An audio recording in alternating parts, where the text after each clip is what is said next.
Halo saudara-saudariku yang terkasih, salam sehat, salam jumpa dengan saya Gregorius Rehalomon, AMC dari Tanjung Balai.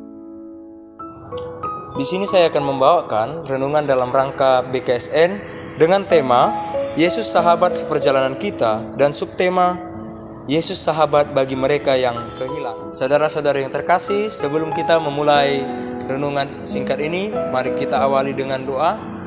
Mari kita berdoa dalam nama Bapa dan Putra dan Roh Kudus. Amin. Allah yang Maha Baik, terima kasih ya Bapa atas kesehatan dan kesempatan yang Kau berikan kepada kami pada hari ini. Ya Bapa, sebentar lagi kami akan mengikuti permenungan kami dalam rangka bulan BKSN. Untuk itu ya Bapa, sertailah kami agar kami dapat mengikutinya seturut kehendak-Mu. Terpujilah Engkau kini dan sepanjang segala masa. Amin. Dalam nama Bapa dan Putra dan Roh Kudus. Amin. Bacaan ini diambil dari Injil Lukas.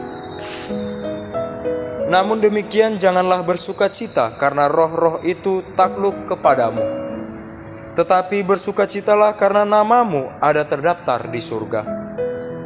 Pada waktu itu juga bergembiralah Yesus dalam Roh Kudus dan berkata, Aku bersyukur kepadamu Bapa, Tuhan langit dan bumi, karena semuanya itu Engkau sembunyikan bagi orang bijak dan orang pandai, tetapi Engkau nyatakan kepada orang kecil. Ya Bapa, itulah yang berkenan kepadamu. Semua telah diserahkan kepadaku oleh Bapakku, dan tidak ada seorang pun yang tahu siapakah anak selain Bapa, dan siapakah Bapa selain anak, dan orang yang kepadanya anak itu berkenan menyatakan hal itu. Sesudah itu berpalinglah Yesus kepada murid-muridnya sendiri dan berkata, Berbahagialah mata yang melihat apa yang kamu lihat. Karena aku berkata kepadamu, banyak nabi dan raja ingin melihat apa yang kamu lihat, tetapi tidak melihatnya, dan ingin mendengar apa yang kamu dengar, tetapi tidak mendengarnya. Pada suatu kali berdirilah seorang ahli Taurat untuk mencoba Yesus. Katanya, Guru, apa yang harus kuperbuat untuk memperoleh hidup yang kekal? Jawab Yesus kepadanya, Apa yang tertulis dalam hukum Taurat? Apa yang kau baca di sana? Jawab orang itu, Kasihanilah Tuhan Allahmu dengan segenap hatimu dan segenap jiwamu, dan dengan segenap kekuatanmu, dan dengan segenap akal budimu, dan kasihilah sesamamu manusia seperti dirimu sendiri. Kata Yesus kepadanya, Jawabanmu itu benar. Perbuatlah demikian, maka engkau akan hidup. Tetapi untuk membenarkan dirinya, orang itu berkata kepada Yesus, Dan siapakah sesamaku manusia? Jawab Yesus, adalah seorang yang turun dari Yerusalem ke Yeriko. Ia jatuh ke tangan penyamun-penyamun yang bukan saja merampoknya habis-habisan, tetapi yang juga memukulnya, dan yang sesudah itu pergi meninggalkannya setengah mati. Kebetulan ada seorang imam turun melalui jalan itu.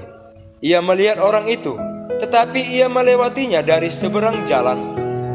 Demikian juga seorang Lewi datang ke tempat itu.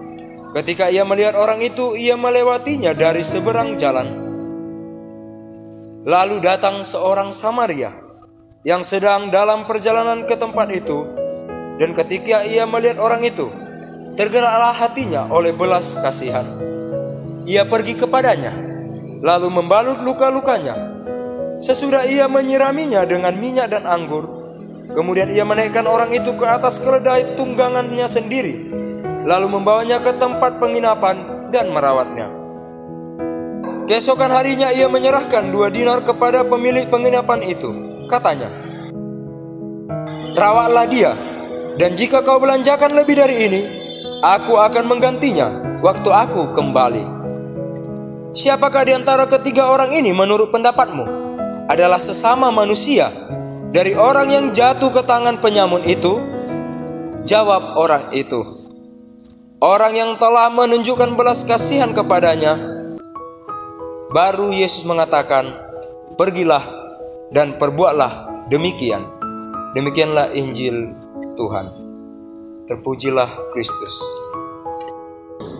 Saudara-saudariku yang terkasih, Injil Lukas yang telah kita dengar tadi sangat jelas bahwa melukiskan situasi hidup yang dialami oleh manusia. Situasi hidup ini digambarkan Yesus lewat perumpamaan orang Samaria yang baik hati.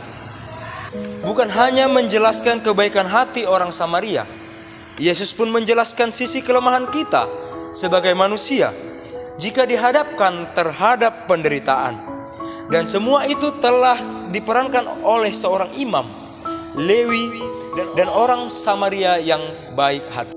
Saudara-saudariku yang terkasih, status diri, jabatan, dan rasa hormat atas gelar yang telah kita terima belum tentu menjadi jaminan bahwa kita mampu berbuat baik bagi sesama kita. Imam dalam perumpamaan Yesus merupakan seseorang yang dipilih untuk mengorbankan kurban kepada Allah. Dan jelaslah mereka sangat dipandang baik pada zaman itu karena mereka mampu memahami dengan baik segala aturan yang dikehendaki oleh Allah. Lalu Lewi, mereka adalah orang-orang yang sangat dekat dengan bait Allah, bekerja dengan bait Allah, dan tentu mereka juga dipandang baik oleh orang lain, dan sama dengan para imam. Kemudian orang Samaria, kita tahu saudara-saudariku, seorang yang sangat dikucilkan dalam masyarakat Yahudi, bahkan tersingkirkan karena dianggap bukan bagian dari umat pilihan Allah yang ada dalam perikop tadi kita dengarkan. Tapi kita bisa menilai bagaimana perbuatan baik yang hanya bisa dilakukan karena adanya cinta, karena ada ketergerakan hati untuk menghargai sesama kita manusia.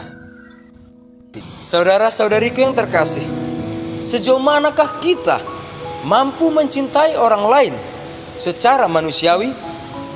Berperankah kemampuan kita, gelar kita, jabatan kita, status sosial kita dalam berbuat baik? Atau bahkan sebaliknya, dari segala keistimewaan yang telah diberikan Allah kepada kita? Atau apakah kita akan jauh dari kebaikan, jauh dari sesama kita, bahkan kita jauh dari Tuhan kita sendiri? Mari saudara-saudariku kita renungkan. Amin. Saudara-saudari yang terkasih, kita sudah selesai dalam permenungan kita dalam Injil Lukas tadi. Untuk itu mari kita tutup renungan kita dalam doa penutup. Mari kita berdoa. Dalam nama Bapa dan Putra dan Roh Kudus. Amin. Allah Bapa yang Maha Baik, terima kasih Bapa sehingga kami dapat mengikuti permenungan kami dalam bulan BKSN ini.